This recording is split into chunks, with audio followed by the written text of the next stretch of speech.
Hello everyone, welcome to my channel dear Vicky sir. तो आज हम यहाँ पढ़ेंगे क्लास 10th का चैप्टर 5, जिसको हम लाइफ प्रोसेस, जो नया एडिशन है एनसीईआरटी का, उसमें चैप्टर 5 में इंक्लूड है और पहले चैप्टर 6 था। ठीक है, तो लाइफ प्रोसेस चैप्टर 5 जो न्यू एनसीईआरटी में है उसको हम पढ़ेंगे।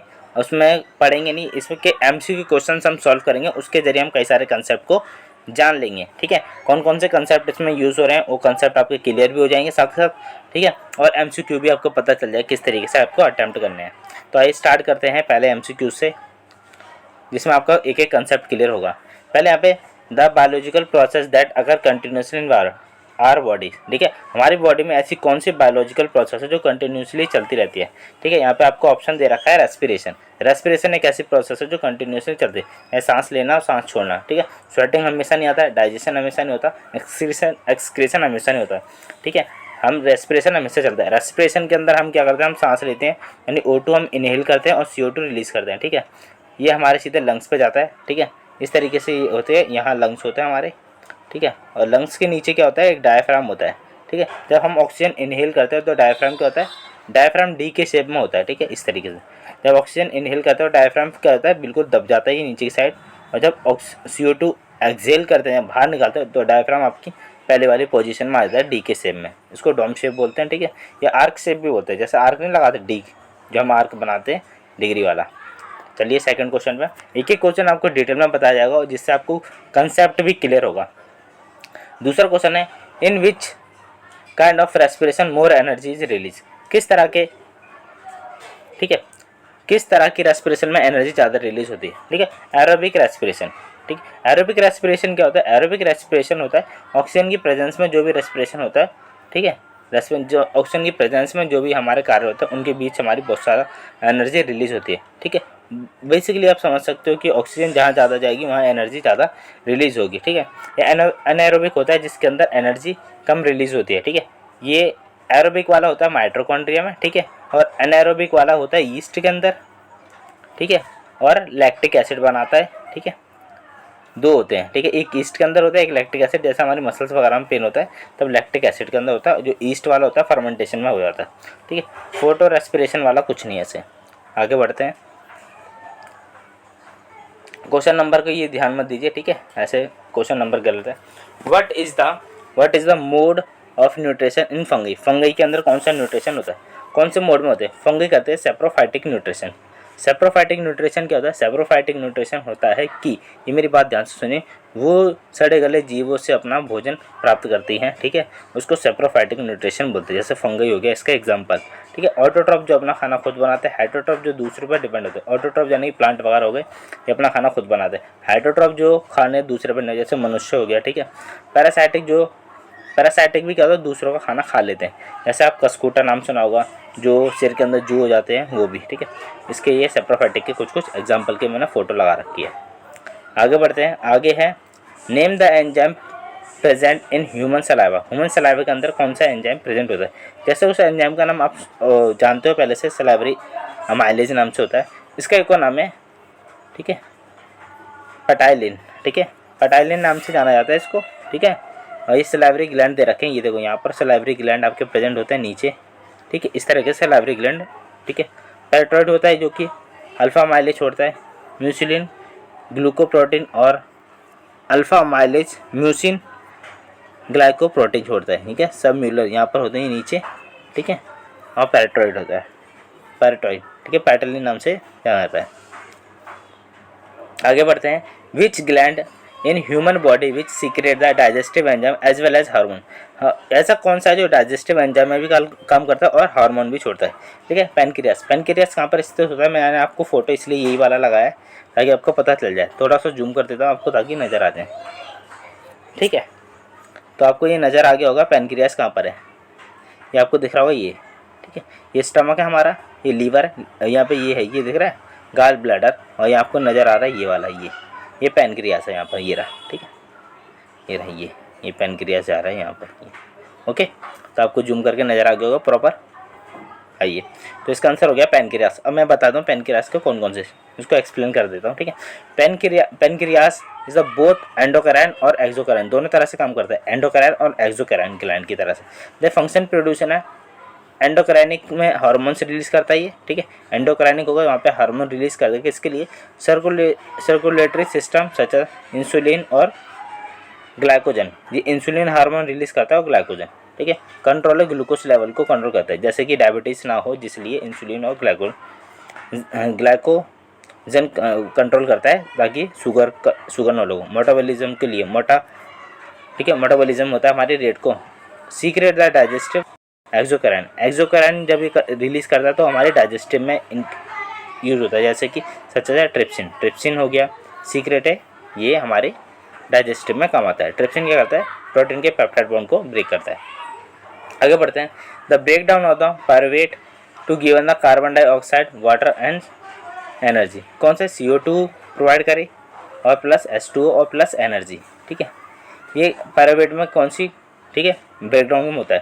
तो ये था माइटोकॉन्ड्रिया हमारा मैंने अभी बताया था कौन सा होता है, ठीक है, एरोबिक रेस्पिरेशन होता है जिसमें ज़्यादा एनर्जी प्रोड्यूस होती है। ये माइटोकॉन्ड्रिया का आपको फोटो नज़र आ रहा होगा, ठीक है। ये मैं आपको पूरा दर्शा देता हूँ यहाँ पर, ये देखो, ये रहा पायरुवेट एनर्जी, ये रिलीज होती है, ठीक है।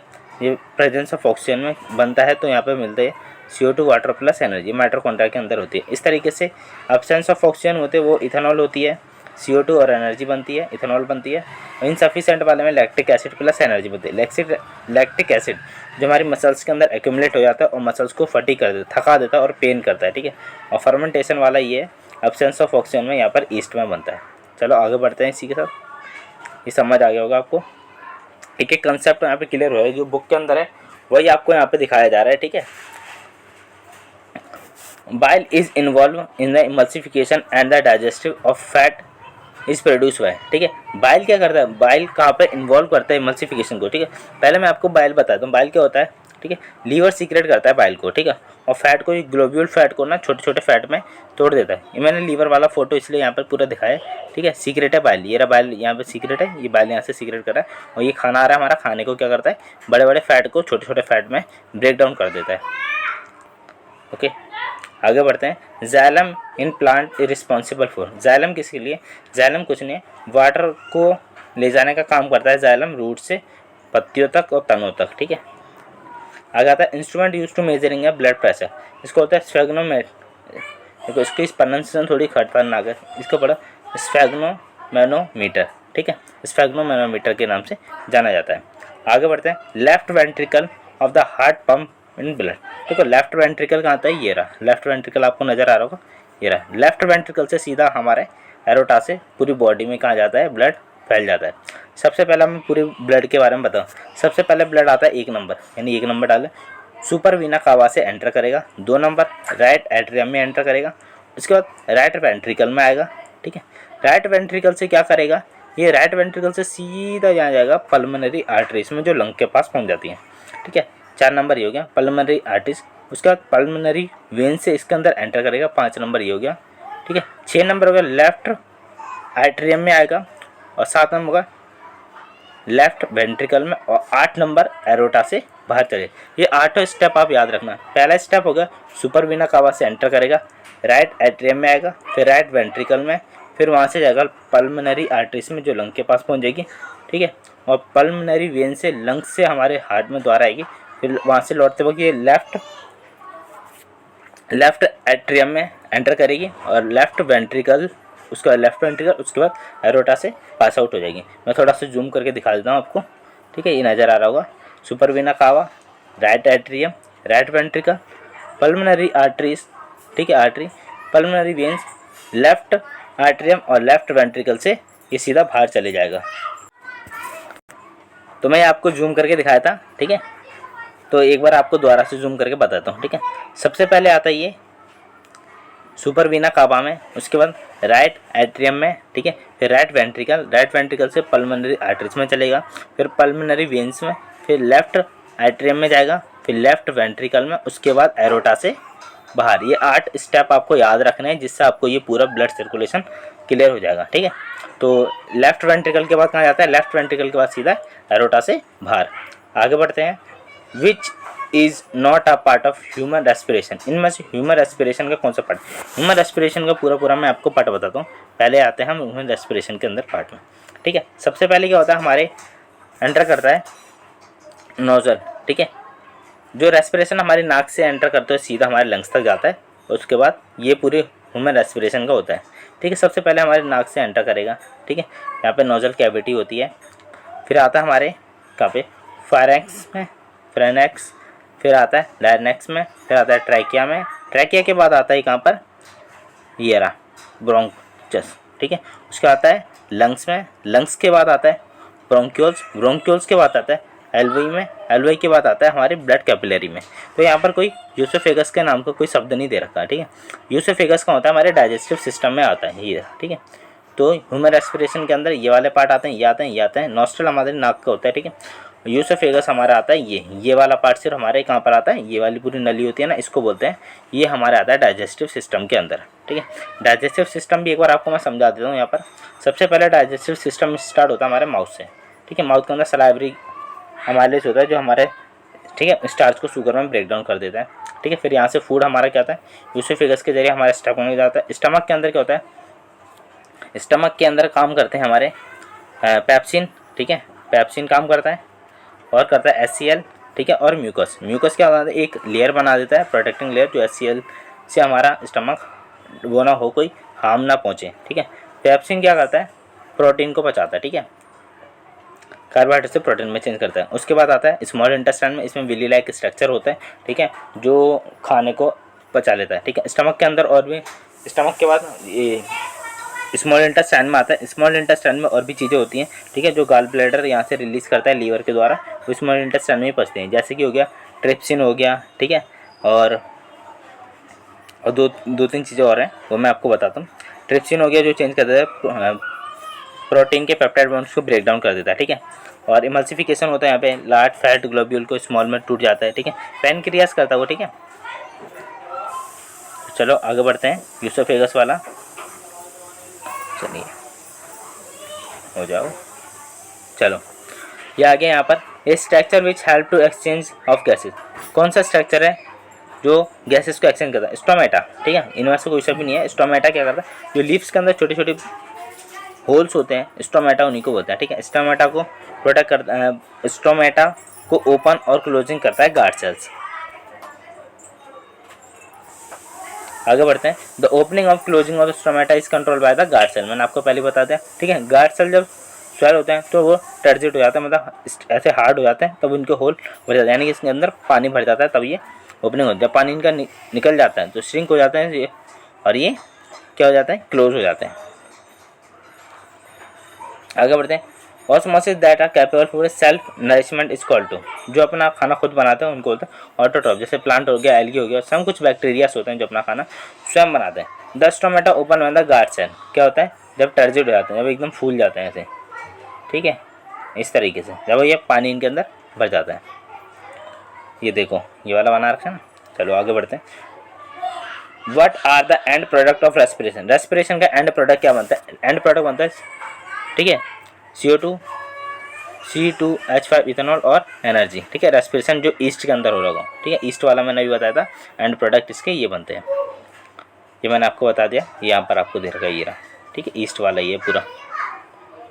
आगे बढ़े तो ठीक है, anaerobic respiration take place in, anaerobic respiration वो रेस्पिरेशन होती है जिसके अंदर क्या होता है, ऑक्सीजन की कमी होती है, ठीक है। ये फर्मेंटेशन के अंदर होता है, ईस्ट वाला, ठीक है। ये रहा फर्मेंटेशन, ये वाला सेम ईस्ट वाले बहुत क्वेश्चन आ रहे हैं, यानी कि ये इंपॉर्टेंट है, ये वाला पार्ट बहुत ज़्यादा, ठीक है, आएगा ये पेपर में। आगे पढ़ें, ड्यूरिंग डाइजेशन, डाइजेशन के दौरान फैट ब्रोक डाउन इनटू, क्या होता है, फैटी एसिड और ग्लिसरॉल में टूट जाता है। ये रहा स्मॉल इंटेस्टाइन के अंदर, ठीक है, विली लाइक स्ट्रक्चर होता है, और जो ये रहा फैट हमारा ब्रेक डाउन हो जाता है इसमें, ये रहा फैटी एसिड और ग्लिसरॉल में ब्रेक डाउन हो जाता है। जो ट्रिप्सिन और लाइपेज वाला मैं बताता वो ये था, ठीक है, यहाँ से देख सकते हैं वो पैनक्रियास के अंदर होता वाला। अगर बोलते हैं fat is broke down into small intestine, action होता है bile, it is small globular fat, ये छोटे छोटे, चलो ये the rib move up and upward during, जो रिब्स है ऊपर की तरफ कब मूव होते हैं, जैसे रिब्स ऊपर की तरफ मूव हो रहे हैं तो इसका मतलब ये कर रहा है इनहेल, ठीक है, इनहेल के अंदर होता है, इनहेलेशन होता है जब सांस लेते हैं, O2 इनहेल कर रहे हैं, ठीक है, तो जब लंग्स की जो रिब्स होती हैं ऊपर की तरफ मूवमेंट हो जाती हैं। द मूवमेंट ऑफ क्लोरोफिल, एक बार ये वाला भी बता दूँ, डाउन की तरफ कब होती है? डाउन की तरफ जब आते हैं जब हम O2 मतलब CO2 हम रिलीज़ कर रहे होते हैं, अब CO2 बाहर निकाल रहे होते हैं, तब ये इसकी जो रिप्स हैं वो नीचे की साइड मूव हो जाती हैं। द मूव ऑफ, ठीक है, the remove chlorophyll the leaf, leaf के अंदर से क्लोरोफिल को कैसे निकालें, ठीक है। लीफ मैंने बताया था, लीफ के अंदर क्या होता है? क्लोरोफिल होता है, ठीक है। कहाँ पर होता है? क्लोरोप्लास्ट के अंदर होता है। यही क्लोरोफिल काम करता है फोटोसिंथेसिस में। इसको निकालने का, अल्कोहल के साथ इसको बॉयल कर दो तो आराम से इसके अंदर से जो होता है क्लोरोफिल ख़त्म हो जाएगा, ठीक है। अगर आपको वीडियो पसंद आए तो वीडियो को क्या करना है? आपको वीडियो को लाइक करना है, ठीक है, शेयर करना है और अपने सभी दोस्तों से कह के इसको चैनल को सब्सक्राइब करना है। जितने ज़्यादा सब्सक्राइब होंगे तो उतने ही अच्छे अच्छे कंटेंट आता रहेगा आपके पास, ठीक है। और जितने भी नए लोग आए फिर चैनल को सब्सक्राइब करें और लाइक ज़रूर करके जाएँ, ताकि मैं मोटिवेट होकर आपको बहुत अच्छा अच्छा कंटेंट आपको प्रोवाइड कर सकूँ। And thank you guys.